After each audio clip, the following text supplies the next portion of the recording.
सबसे पहले मैं आप सब पत्रकार का शुक्रिया अदा करती हूँ कि आप लोग यहाँ मेरा सुनने के लिए आए हैं अपना वक्त निकाल के। मैं परवीन अब्दुल हमीद मोमीन, ये माझा परिचय अंजुमन स्कूलची एक टीचर आणि माजी नगरसेविका असा आहे। गावात मला अशा नावाने परवीन मिस नावाने ओळखलं जातं। आज सुबह मैंने इलेक्ट्रॉनिक मीडिया पर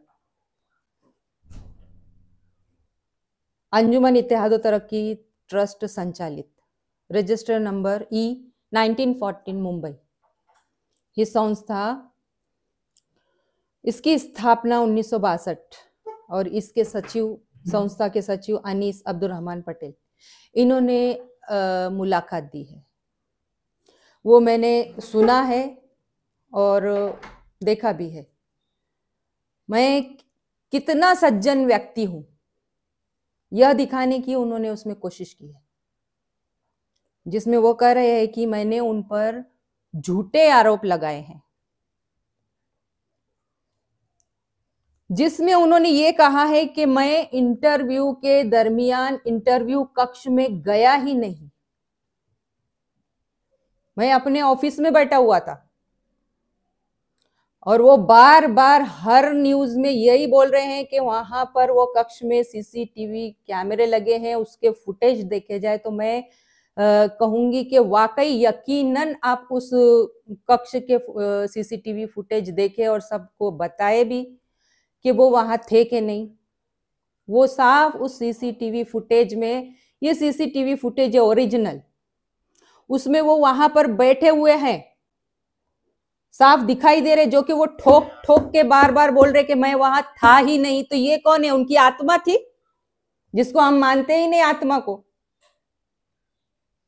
इस तरह से उंगली ठोक ठोक कर झूठ बोलने से झूठ सच नहीं होता, जो सच है सच ही रहता। ये सीसीटीवी फुटेज हमको बता रहा है। ये उनके सबसे पहले झूठ का था मेरा पहला सही करारा जवाब। इसको सब कोई भी फुटेज चेक कर सकते हैं जाके। दूसरी बात, उनका बोलना है कि यह उन पर और दूसरा खोटा आरोप लगाया गया कि वो डोनेशन लेकर कैंडिडेट भर्ती करते हैं वहां पर। इसमें कोई खोटा आरोप नहीं है। इस बात की सबूत मैं खुद हूं। मैं जितने भी बार वहां इंटरव्यू को गई, मुझसे डोनेशन की बात की गई। जैसे मुझसे डोनेशन की बात की गई तो हर कैंडिडेट से ऑब्वियसली बात की गई होंगी ना डोनेशन की। इतना ही नहीं, 2016 में जब मैंने इंटरव्यू वहां पर दिया था तो उस इंटरव्यू में मुझसे 10 लाख की डिमांड की गई थी। तो मैंने अनीस अब्दुल रहमान पटेल को उस वक्त अपने दागिने तोड़ के 5 लाख रुपए मैंने दिए हैं। उसका कोई पुरावा नहीं है। ये जो आज मैं इतना तिल मिला रही हूं ना, ये मेरे 5 लाख रुपए उधर अटकेले, मेरे तलतलाट हो रही है, मेरी वो पैसे मेरे उधर अटकेले हैं। इसके लिए मैं इंटरव्यू के लिए कल आक्रामक हुई थी इतना कि मेरा पैसा देने के बावजूद भी मेरा इंटरव्यू नहीं लिया जा रहा। मेरा वो पैसा अटका हुआ है। मेरे 2012 से 20 तक के मेरे को पेमेंट नहीं दी गई, वो पैसा अटका हुआ है। उसके बाद में मेरे को जॉब पे भी नहीं लिया जा रहा। एज बार हर न्यूज चैनल में एज बार की उन लोग जो गाथा गा रहे हैं। तो क्या मैं एज बार अकेली नहीं हुई उस स्कूल में? 3 टीचर मुझसे पहले उन्होंने एज बार के भर्ती किए हैं और उनका अप्रूवल भी लेकर आए हैं, जबकि उनके पास माइनॉरिटी सर्टिफिकेट तब नहीं था। अब तो माइनॉरिटी सर्टिफिकेट है उनके पास और माइनॉरिटी को अधिकार होता है एज लिमिट्स का। एज बार भी हुई है तो वो उसमें कैंडिडेट को भर्ती करते हैं वो लोग। ये हमारे समाज की समझदार जनता अच्छी तरह जानती है सब ये बातें, सबको मालूम है इस तरह की बातें। मीडिया बुलाकर हम खोटा कुछ भी बोल नहीं सकते। जो सुन रहे हैं, जितने लोग ये न्यूज देख रहे हैं, उन लोग को भी तो नॉलेज है ना सब। उसके बाद में 2000 पूरा जॉब भी नहीं दिया, कुछ नहीं किया। पूरा टोटल मेरा मैंने 17 साल अपने फ्री में वहां उस स्कूल को दिए हैं। पूरा टोटल लाइफ मेरा वेस्ट हुआ है। एनीवे उसके बाद उन लोग का बोलना क्या है कि 2009 से आज तक प्राइमरी वो हाई स्कूल में कोई भर्ती ही नहीं हुई है बोलते हो, और वो भी हाथ ठोक के उंगली बजा बजा के बोल रहे हो कि कोई भर्ती नहीं हुई है, और अगर भर्ती हुई है तो वो बोलते हैं कि इसका प्रूफ लाके बताना। जेडपी किस लिए है? शिक्षण अधिकारी का कार्यालय किस लिए है? उधर से सारे परमिशन आते, उधर प्रस्ताव जाता, वहां से आता, उधर सब रिकॉर्ड मिलेगा, आपको भी मिलेगा, हमको मिलेगा, जनता ने में से भी कोई जाएगा उनको भी मिलेगा, कोई किसी को भी निकाल के दे सकते हैं वो लोग। उनका एक सबसे पहला, इसमें से 2009 से भर्ती नहीं हुई, सबसे पहला झूठ है उनका ये। मैं 2012 में, मेरे अनुसार मैं वहां प्रेजेंट थी, 2012 में सलमा साजिद खान ये नाम की टीचर भर्ती हुई है वहां पर। मैं चाहूंगी कि इस सलमा साजिद खान ये नाम की टीचर की चौकसी की जाए, वहां से जेडपी से मालूमात लेकर आई जाए कि ये कब वहां पर उपस्थित हुई, कहाँ इसका प्रस्ताव कब आया। माइनॉरिटी नहीं था उस वक्त स्कूल को, फिर इसको अप्रूवल कैसा मिला? ये नियम बाह्य भर्ती उस वक्त हुई है, इसकी चौकसी होनी चाहिए।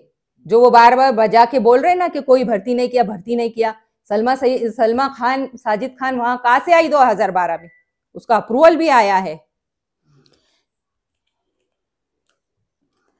उसका मालूमात जेडपी से, शिक्षण अधिकारी के ऑफिस से हम लोग भी लेकर आ सकते हैं, जिसे मान्यता प्रस्ताव कहते हैं। इतना ही नहीं, 2016 में भी 2 टीचर की भर्ती हुई,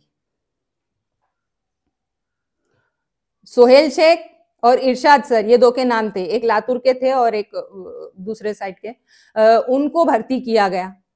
उनका जो वैयक्तिक प्रस्ताव जेडपी को भेजा गया था, तो इनके पास जेडपी ने इनका मान्यता प्रस्ताव फेटाड़ा। क्यों फेटाड़ा? कि इनके पास माइनॉरिटी सर्टिफिकेट नहीं था, जिसको हम मराठी में अल्पसंख्यक प्रमाण पत्र कहेंगे, वो इनके पास नहीं था, इसलिए जेडपी ने उसका ये प्रूफ है, देखिए आप पढ़ सकते हैं इसको, ये प्रूफ है उसका ओरिजिनल। गुरुवार दिनांक 21/7/2016 रोजीच्या दैनिक इन्किलाब या वृत्तपत्रातील आपल्या शाळेची जाहिरात मी वाचली। अंजुमन प्रायमरी स्कूल जुन्नरमध्ये HSC D8 शिक्षकाची आवश्यकता असल्याने सदर जाहिरातून समजले आहे। मी आपल्या अंजुमन प्रायमरी स्कूल शाळेत मागील 12 वर्षापासून शिक्षिका म्हणून कार्यरत आहे। मला अध्यापनाचा अनुभव आहे। माझी शैक्षणिक पात्रता खालीलप्रमाणे। हाँ, तो ये मैंने ये अर्ज है मेरा। तो अर्ज क्यों दिया था कि उन्होंने क्या किया था, इसका इंटरव्यू जो है 23/7/2016 डेट आएगा, उसका इंटरव्यू 23/7/2016, इस डेट को उन्होंने इसका इंटरव्यू लिया था, और उसका एप्लीकेशन अभी मैंने आपको भाव ने पढ़ के बताया है। और उस वक्त 2016 में जो भर्ती की गई, उसका एक ओरिजिनल सबूत है दैनिक इनकलाब न्यूज़पेपर, जिसमें उन्होंने 2016 में 21/7/2016 इनकलाब पेपर नहीं, हाँ 21/7/2016 में उन्होंने ऐड दिए। पहले इंटरव्यू से पहले उनका एक प्रोसीजर होता है कि न्यूज़पेपर में ऐड देनी पड़ती है, उसके बाद में इंटरव्यू होता है। तो आप लोग ये न्यूज़पेपर जो है इनकलाब न्यूज़पेपर, वो भी देख सकते हैं कि इन्होंने 21/7/2016 को ऐड निकाली है। उसमें ऐड में उन्होंने उल्लेख किया HSC D8 शिक्षक की गरज आहे, उसका पुख्ता सबूत ये पेपर है। वो बोलते हैं हमने भर्ती ही नहीं किया। अरे काय को पेपर में दे रहे, काय को इंटरव्यू ले रहे, कैसा रखे टीचर, भर्ती नहीं किया, ये क्या है फिर सबूत के साथ में बात कर रही हूँ, हर पॉइंट की सबूत है मेरे पास में। उसके बाद उन्होंने सन 2018 से 19 के दरमियान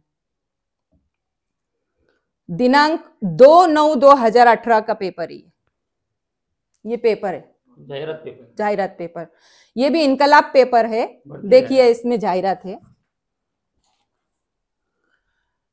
ऐड देकर प्राइमरी स्कूल जुन्नर में 2 HSC DED टीचर का इसमें लिखा गया है।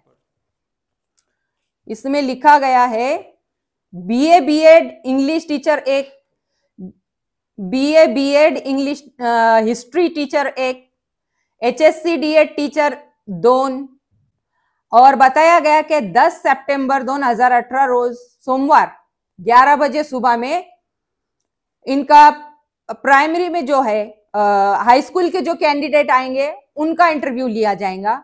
और इसमें दूसरा उल्लेख किया गया है कि 10 सितंबर को हाई स्कूल का और 11 सितंबर को प्राइमरी का इंटरव्यू लिया जाएगा।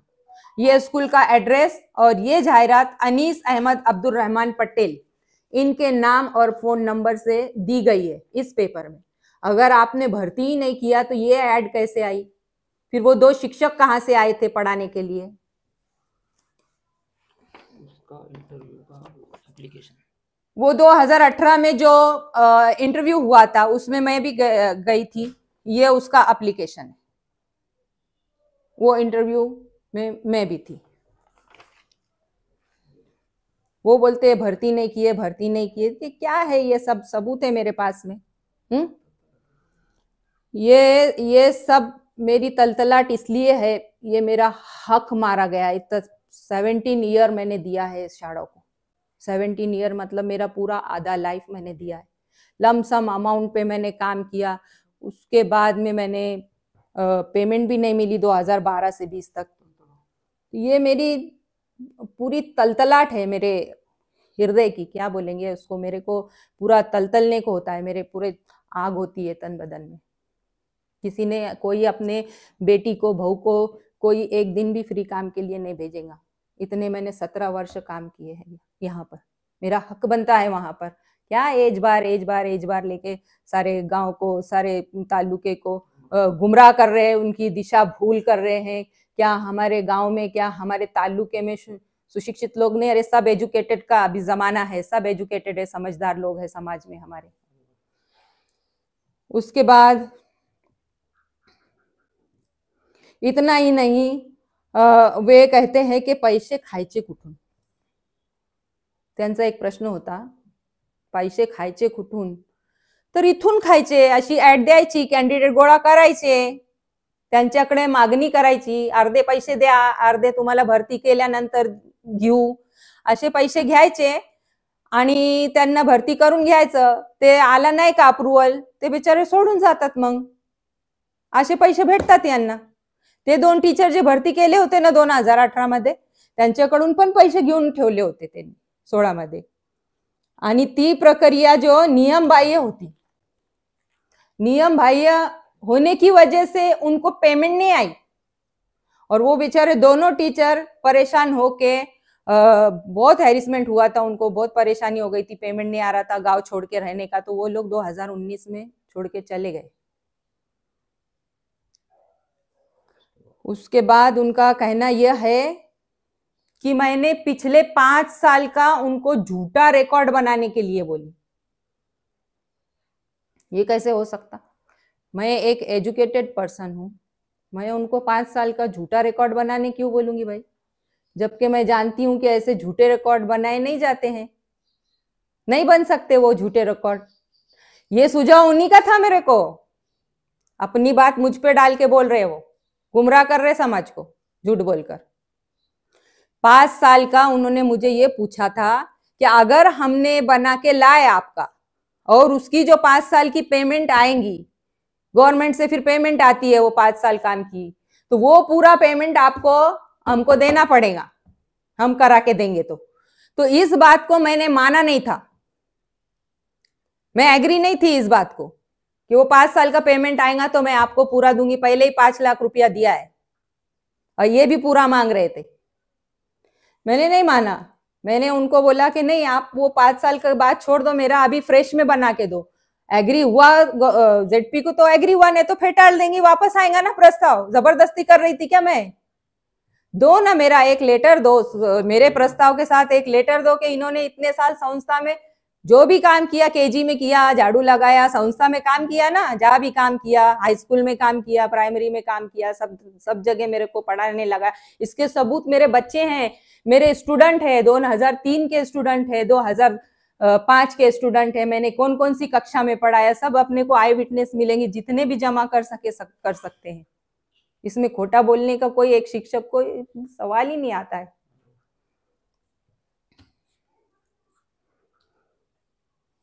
उसके बाद उनका कहना है कि संस्था में सभी शासकीय काम जो होते हैं वो हेडमास्टर के अंडर में होते हैं, ऐसा उन्होंने कहा।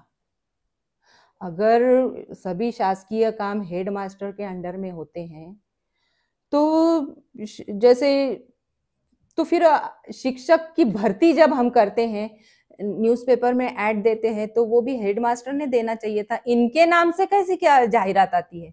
अभी मैंने आपको दिखाया एक न्यूज़पेपर, उनके नाम से जाहिरात आई है, अनीस अब्दुल रहमान पटेल सचिव के नाम से जाहिरात आई है, हाँ, अध्यक्ष के नाम से। तो आप अपने नाम से कैसे देते हैं ये? उन्होंने तो हमको, कल हमने उनका जो इंटरव्यू मुलाकात सुनी है उनकी, उसमें वे कह रहे थे कि सब काम हेडमास्टर के अंडर में होता है, हम तो सिर्फ जाते हैं, आते हैं, वहां देख रेख करते हैं, चाय पीते हैं, उठ के चले आते हैं, हमारा वहां पर कुछ है नहीं।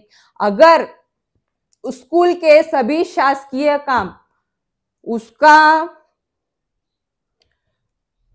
अगर हेडमास्टर जवाबदार है सब बातों का, तो इस शाला में जितने भी आज तक नियम बाह्य काम होते आए हैं, जितने भी नियम बाह्य भर्ती हुए हैं, जितने भी नियम बाह्य वहां पर काम हुए हैं, तो इसका मतलब है उन सबका जिम्मेदार हेडमास्टर है, प्राइमरी हो या हाई स्कूल हो।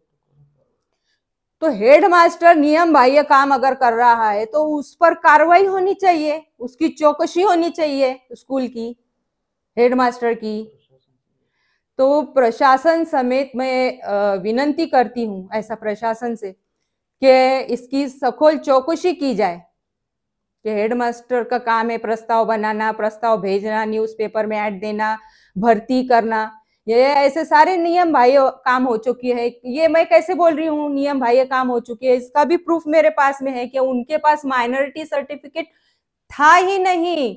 2062 से लेके तो अभी 2024 तक नहीं था। अभी 2024 में 1962 से लेके 2024 तक उनके पास माइनॉरिटी सर्टिफिकेट नहीं था।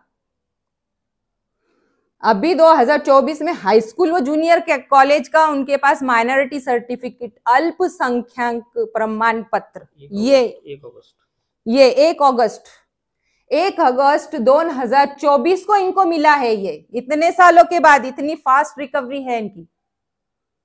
बहुत काम करते हैं ना संस्था में ये लोग। संस्था को अभी 2024 में प्रमाण पत्र मिला है।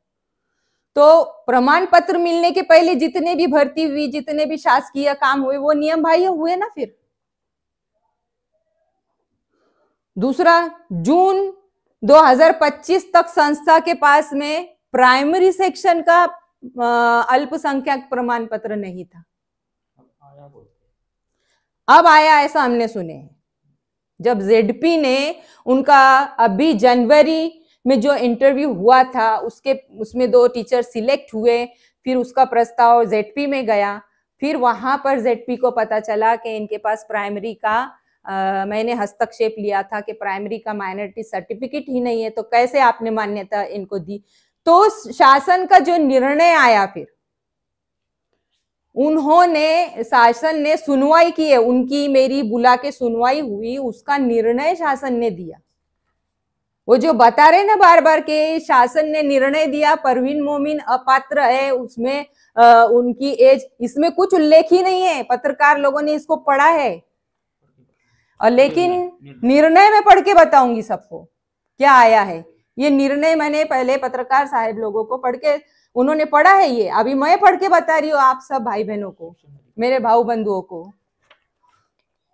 शिक्षण अधिकारी ने यह निर्णय दिया कि अंजुमन इत्तेहादो तरक्की ट्रस्ट मुंबई संचालित अंजुमन प्राइमरी स्कूल जुन्नर या शाळेकडे अल्पसंख्याक प्रमाणपत्र नसलेने या कार्यालयाकडे प्राप्त झालेले आपले संस्थेचे शिक्षण सेवक मान्यतेचे सर्व प्रस्ताव अमान्य करण्यात येत आहे. हे पहिला पॉइंट. दुसरा पॉइंट, अंजुमन इत्तेहादो तरक्की ट्रस्ट मुंबई यांनी यापुढे असे प्रस्ताव या कार्यालयाकडे सादर करू कार्यालयाच्या वेळेचा अपव्यय करू नये अशी त्यांना तंबी दिलेली आहे. तिसरा पॉइंट, अंजुमन इत्तेहादो तरक्की ट्रस्ट मुंबई यांनी यापुढे पद भरती करताना शासनाच्या नियमांच्या तंतोतंत पालन करण्याची येऊन सदर पदे भरण्याची कारवाई करण्यात यावी. ये निर्णय आया है. ये निर्णय तारीख देखिए इसकी 28/5/2025 को उन्होंने दिया है. ये निर्णय, इस निर्णय में कहीं भी उन्होंने नहीं बोला कि परवीन मोमिन अपात्र है, उनकी वो 48 है. कहाँ है इसके अंदर उल्लेख? जो सब न्यूज मीडिया को बुला बुला के वो बोल रहे हैं ये सब, ये तो उन लोग सिर्फ ऐसा दिखा रहे हैं सबको दूर से. मैं इस पेपर को छाप के सब इसका जेरोक्स करके सबको बांटूंगी ताकि मेरे समाज के भाई बंधुओं को सबको ये पढ़ने को मिले क्या है उसके अंदर, जो दिशा भूल कर रहे हैं ये लोग सबकी झूठ बोलकर. इस तरह के नियम बाह्य काम वहां पर हो रहे हैं.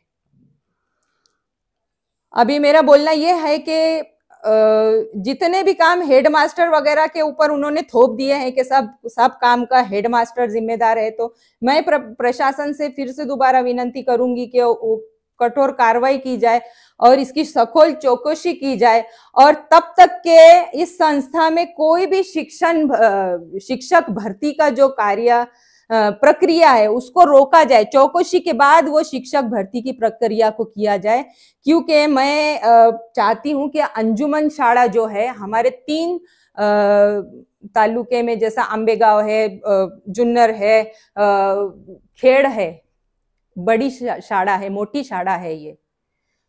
तो मैं चाहती हूं कि ये शाळा बहुत ऊंचाई तक जाए, बहुत बड़ी बने, इसमें खूब इम्प्रूवमेंट हो. ये समाज का इदारा है, ये हमारे मुस्लिम समाज का एक बड़ा इदारा जुन्नर में है. हमको प्राउड है और उसको हम आगे बढ़ाना चाहते हैं.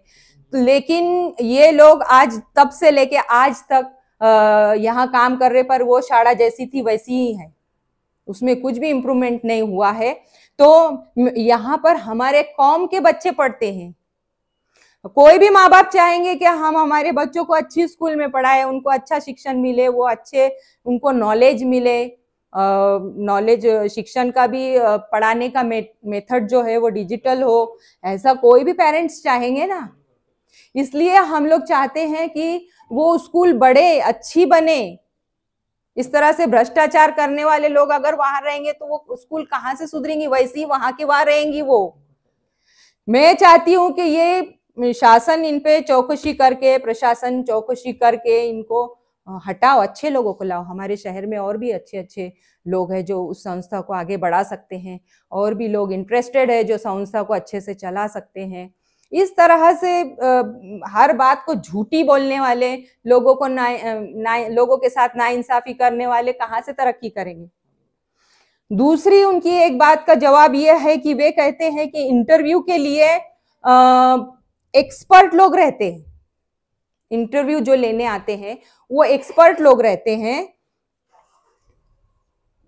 तो क्या 2025 में अभी जो 23/8/2025 को इंटरव्यू के लिए बिठाए गए 2 पर्सन आए थे, तो क्या वो एक्सपर्ट थे? उनकी भी चौकसी होनी चाहिए. क्या वो एक्सपर्ट थे? उसमें से एक मेरे जानकारी में का था साजिद सलीम खान, मेरा क्लासमेट है. वो इंजीनियर है. वो शाळे का एक लाभार्थी है.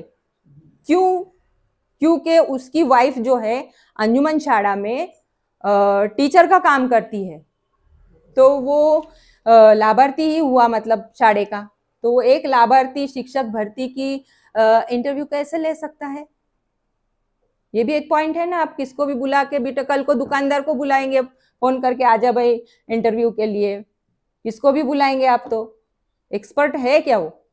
दूसरी बात, उनके साथ और एक इसकी भी सखोल चौकसी होनी चाहिए। उनके पास लेटर था क्या परमिशन, उनको लेखी में बुलाया गया था क्या? मैंने वीडियो बनाया है उनका, वहां पर पूछा था उनसे क्वेश्चन कि आपको, आप यहाँ कैसे आए, आपको लेटर में लिखित बुलाया गया कि आपके पास परमिशन है क्या इस इंटरव्यू का लेने के लिए? तो उन्होंने हमको, देखिए मेरे पास फुटेज है, मैं बताऊंगी आपको, उनका वीडियो है, उन्होंने वीडियो में बोला है कि नहीं हम तोंडी आए हैं, हमको कोई लेटर नहीं मिला है। सच बोलते हैं वो इंसान, सच बोलने वाले हैं वो, उन्होंने सच बताया है कि हम तोंडी आए, हमको कोई लेटर नहीं दिया गया है। उसके बाद उनके साथ दूसरे भी एक आए थे इंटरव्यू को, दो थे वो पर्सन, उनका नाम अल्ताफ सर है, और वो मुझे नहीं लगता कि वो भी कोई ऐसे एक्सपर्ट नजर नहीं आ रहे थे। मुझे नहीं लगता उनके पास एक्सपर्ट का कोई सर्टिफिकेट है। इसकी भी चौकसी होना चाहिए। सारे ही काम नियम भाई अपने दिमाग से आप करेंगे, स्कूल में कुछ भी करेंगे, वो नहीं चलता। हुकुमशाही नहीं है, लोकशाही है ये। नेक्स्ट उनका बोलना है कि परवीन मोमिन यानी कि मैंने मार्च 1993 में 10वीं पास किया है। बिल्कुल राइट, उसी स्कूल से मैंने निकला है 10वीं पास करके, उधर से ही मेरा एलसी निकला है। लेकिन उनका दूसरा बोलना यह है कि देखिए 2 फरवरी 2009 में मैंने एचएससी किया है। 93 के बाद कब एचएससी किया है? 9 में। लेकिन ये देखिए मेरा छत्रपति कॉलेज का एचएससी का रिजल्ट है 95 का, 1995 ये रिजल्ट है छत्रपति कॉलेज का।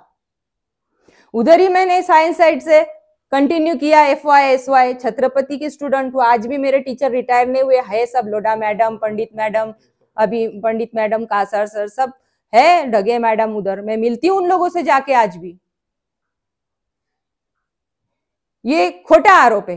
हाँ, वो जो 2009 का बोल रहे हैं ना, वो मेरी मर्जी है, मैं कौन सी भी साइड लेके 12वीं करूं, BA करूं, MA करूं, BEd करूं, पढ़ाई करने के लिए कोई भी बंदी नहीं है। आज भी मेरा मन 48 वर्ष में चाहेगा कि मैं MA कर लूं, उसके बाद BEd कर लूं, उसके बाद PhD कर लूं, मैं कर सकती, मरने तक मैं पढ़ सकती हूँ।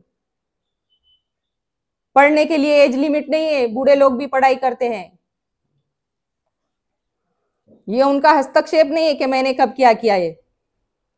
उनका नेक्स्ट क्वेश्चन ये है कि 2010 और 2011 में मैं कहाँ थी भाई? मैं पढ़ने को गई थी आजम कैंपस, आबिदा इनामदार पुणे, मैंने वहां से डीएड किया है। और डीएड किया तो ऐसे ही नहीं गया, मैंने उनकी परमिशन, संस्था की, अंजुमन शाड़ा के संस्था की परमिशन लेटर से डीएड में एडमिशन लिया। ये संस्था का देखिए आप, इसका फुटेज लीजिए, संस्था का एक्सपीरियंस लेटर संस्था ने मुझे दिया है। ये 2005 से 2009 और 2011 से 2014 तक का ये एक्सपीरियंस लेटर है। बोलते थी नहीं मैं शाड़ा में, एक्सपीरियंस लेटर कैसा दिया मेरे को? बीएड के बाद थी नहीं, एक्सपीरियंस लेटर कहां से आया ये?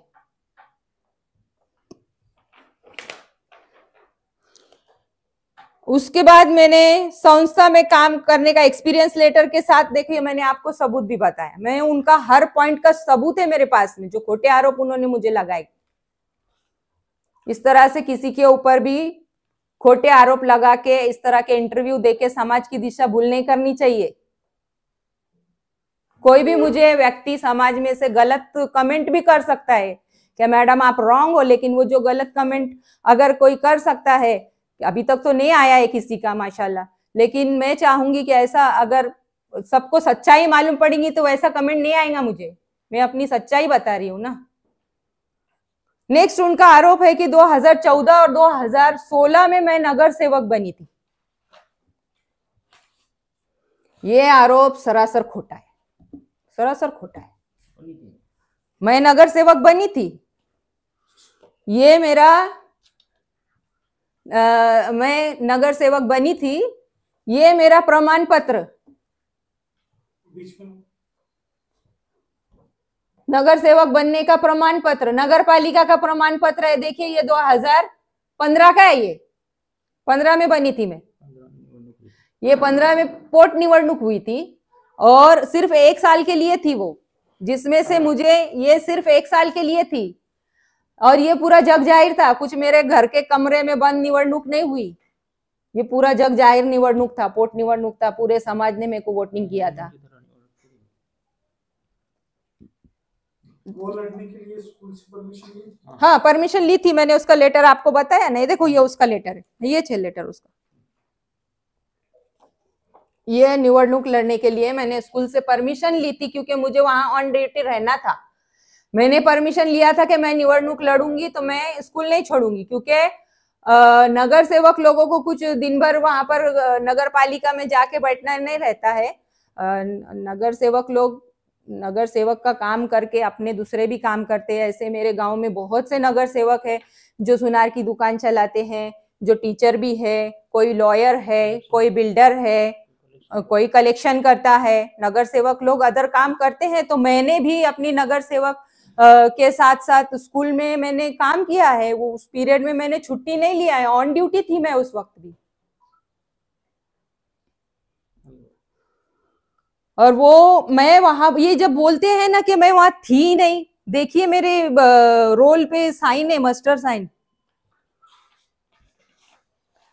स्कूल में जो मास्टर रहता है, हम सिग्नेचर प्रेजेंटी का रोज जाके देते हैं, ये मास्टर साइन है।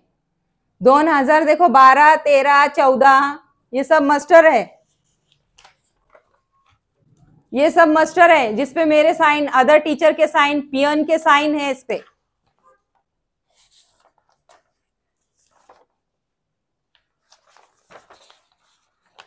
देखिए ये एक पुरावा है मेरे पास में, देखिए ये पुरावा 2013 का ही है। देखिए ये पुरावे मैं सिर्फ यहाँ पर तो अभी बता रही हूं, मैं ये छपा के बांटूंगी सब समाज में।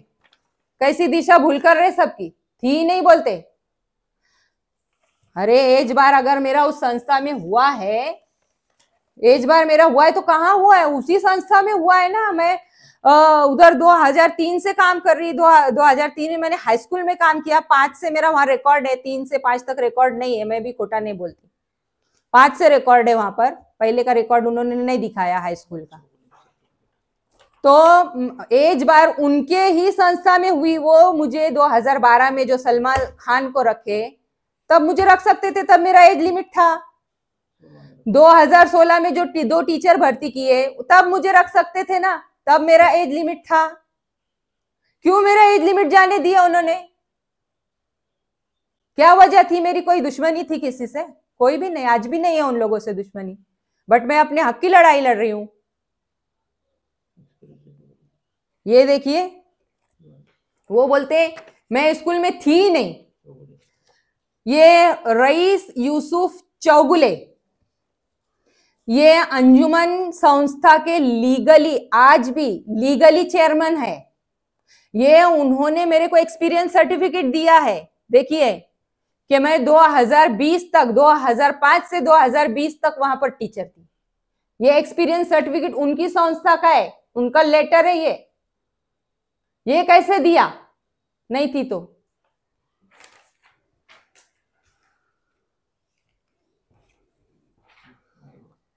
उसके बाद हमारी संस्था के सचिव साहब का कहना है कि टीईटी जो है 2012 में लागू हुआ। वो ये पूछ रहे थे कि कब लागू हुआ, टीचर को ढूंढ रहे थे, सरफराज सर कहाँ गए, जो बताएंगे मुझे आके कब लागू हुआ है। तो ये संस्था देखो संस्था चालक एक बड़े पद पे है, ये सेक्रेटरी है वहां के, उनको इतना भी नहीं मालूम है एजुकेशन के बारे में कब टीईटी लागू हुआ। ऐसी संस्था चालक होते हैं क्या? एजुकेटेड लोग होने चाहिए वहां पर संस्था में। अब वो भी टीईटी जो है माइनॉरिटी के लिए सुप्रीम कोर्ट में न्याय प्रविष्ट है, न्याय प्रविष्ट है वहां पर सुप्रीम कोर्ट में। रहा सवाल 2021 में मैंने टीईटी पास किया, उनका बोलना है। तो टीईटी पास मुझे कब लग रहा था? शिक्षक भर्ती के लिए आवश्यकता थी, लेकिन वहां पर मैं जो कक्षा में काम कर रही थी वहां पर टीईटी की कोई जरूरत नहीं थी। उनको पता है ये बात, वो मुझे निकाल सकते थे अगर टीईटी वहां चाहिए होता तो। नुसते कागद दाखवून जनतेची दिशा व आपली दिशा भूल करण्याचा आतोनात त्यांनी प्रयत्न केलेला आहे. ते क्लासरूम 9वी क्लासरूम होता. सीसीटीव्ही फुटेज नक्की पहा, सगळ्यांनी नक्की पहा ते. वो सचिव उसी क्लासरूम में आप सबको मिलेंगे. सिर्फ वहां पर वो नजर भी नहीं आएंगे, हम पर झपटते हुए भी नजर आएंगे. उन्होंने एक महिला के आंग पे आकर, मैंने उनको धक्का दिया है पीछे, पूरे आंग पे आ गए थे मेरे, पूरा टचिंग हुआ है, सब हुआ है. अब मुझे वो बोलना नहीं है. ऐसा लज्जा आती है एक स्त्री को. जैसा उन्होंने पूरा टचिंग किया है, झपट के मैंने उनको धक्का दिया है पीछे, सीसीटीवी फुटेज में पूरा क्लियर है. वो ओरिजिनल सीसीटीवी फुटेज की देखिए आप लोग, एडिट किया हुआ नहीं. फुटेज की एडिट भी की गई है, मेरे पास ओरिजिनल है. उसके बाद फुटेज की एडिट की गई, इतना उसमें दिखाया गया कि मैं उनको धक्के देके मारते मारते गेट तक लेकर गई हूं. ये एडिट हुआ है, इसकी चौकसी की जाए सब. मेरे पास ओरिजिनल फुटेज है, एडिट करने से पहले के फुटेज है मेरे पास, अभी भी मौजूद है. आपको दिखाएंगी मैं वो इंटरव्यू के बाद.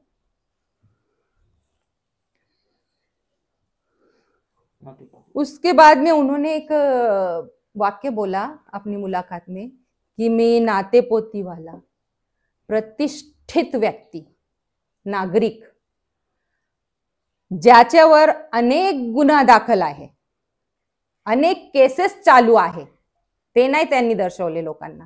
नुसतं सांगितलं मी नातेपोतीवाला प्रतिष्ठित सज्जन व्यक्ती आहे. असे सज्जन व्यक्ती, त्यांच्यावर अनेक गुन्हे दाखल आहे व अनेक केसेस चालू आहे. हात पहा त्यांचा पुरावा, त्यांचे केसेस व गुन्हा हे चालू आहे. किती केसेस आहेत? 35 केस आहे. कसले केसेस आहेत? संस्था चालकवर 35 केस आहे. तुम्ही कसले गुन्हे आहेत? हा, कसले कसले गुन्हे आहेत. हुकुमशाही आहे. मी जर काही म्हटलं तर मला पण खूप वेळा सांगितले जा स्वरूपाचे गुन्हे आहेत, कोर्टात जा. सांगतात ते. तू बोल, पढ़ के दिखाओ उनको. आरसीसी क्रिमिनल टाइप्स आहे की criminal court case, school tribunal, tribunal court, illegal termination, दमदाटी शिवीगाळ तक्रार आणि परत दमदाटी. असे दमदाटीचे अनेक आहे. दमदाटी, हुकुमशाही जी आहे, दमदाटीचे अनेक तक्रार. मला पण सांगितलेलं गेलं आहे का तुला मी घेत नाही, जा कोर्टात. म्हणजे यांना सवय झालेली कोर्ट, सवय झाली कोर्टात पाठवण्याचे लोकांना. दूसरा देखिए, मैं इस मामले में ये कहना चाहूंगी कि हमारे देश की जनता, हमारे ताल्लुके की जनता समझदार है. वो समझते हैं कौन सही है कौन गलत है. झूठ को सबने मिलकर बैठ के जमा होके जोर जोर से चिल्लाकर बोलने से झूठ सच नहीं होता. सच सच ही रहता है. पुरावे सच्चाई बताते हैं, खाली कागज ऐसा नहीं दिखाते.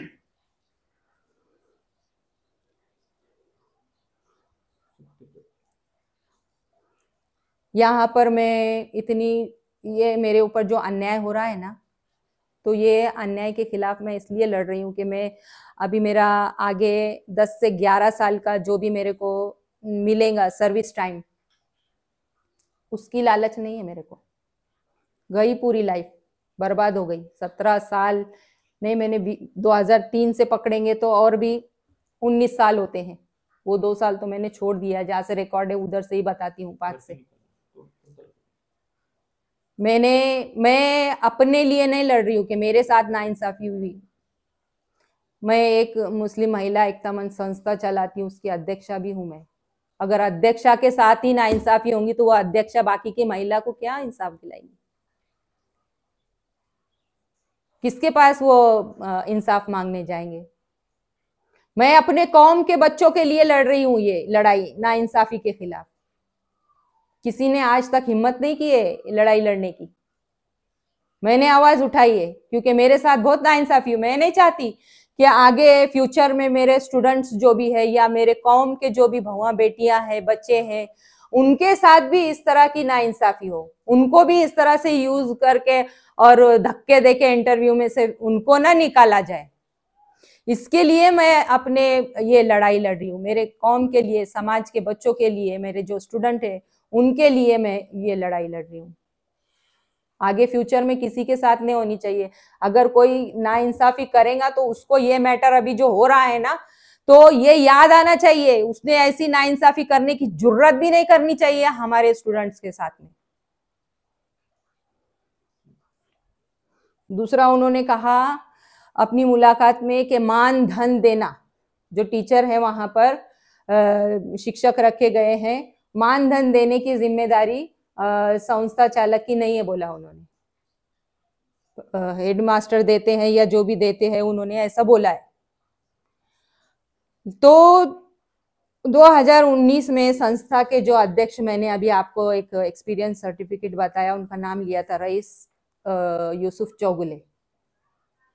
उन्होंने मुझे 2012 से लेके 20 तक के पेमेंट नहीं मिली थी ना, मुझे बहुत आवश्यकता थी पेमेंट की, तो मैं उनके पास गई। उनको पहले मैंने फोन किया, सर मुझे थोड़ी तो भी पेमेंट दीजिए, मेरे इतने बड़े अमाउंट में से कुछ तो दीजिए, मुझे जरूरत है।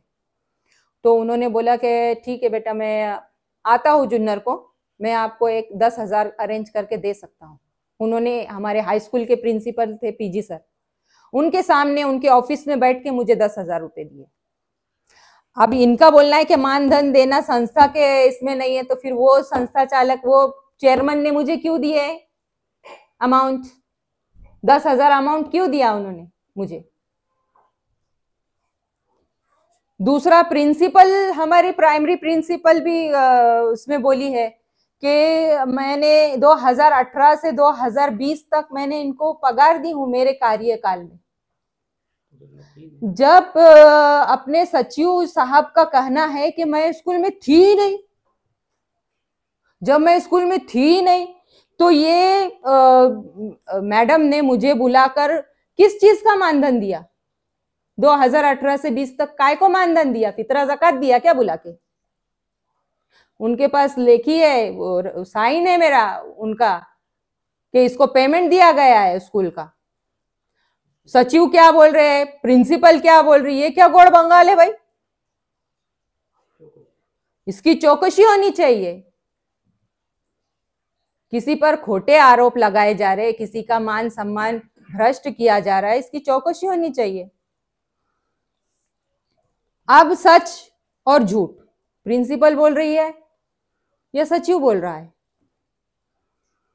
ये सब आवाम की, समाज की दिशा भूल कर रहे थे, और प्रशासन की भी दिशा भूल और फसौनुक इन्होंने की है। ये जो मैंने जेडपी का जो लेटर बताया अभी पढ़ के, वो उसका प्रूफ है इन्होंने कैसे फसौनुक की है भर्ती के लिए। जेडपी का भी मालूम था इनको कि अपने पास ये सब मान्यता सर्टिफिकेट, एक्सपीरियंस, ये क्या बोलते हैं इसको, माइनॉरिटी का सर्टिफिकेट नहीं है, फिर भी उन्होंने जेडपी की दिशा भूल की है, और जेडपी ने उनको फेटाड़ा है, निर्णय दिया है उनको। इसलिए मैं चाहती हूँ कि क्यों नहीं इन पर फौजदारी गुना दाखिल हो, और अपने पद का गैर वापर करने के जुर्म में भी इन पर गुना दाखिल कीजिए। ये मैं प्रशासन से और अल्पसंख्यक आयोग से, अल्पसंख्यक विभाग से मैं विनंती करती हूं कि इनके ऊपर कड़क से कड़क कार्रवाई की जाए, चौकसी बिठाई जाए। ये था दूध का दूध और पानी का पानी। सत्य परेशान हो सकता है, पराजित नहीं हो सकता। अगली बार मैं फिर आऊंगी एक धमाके के साथ। जय हिंद, जय महाराष्ट्र।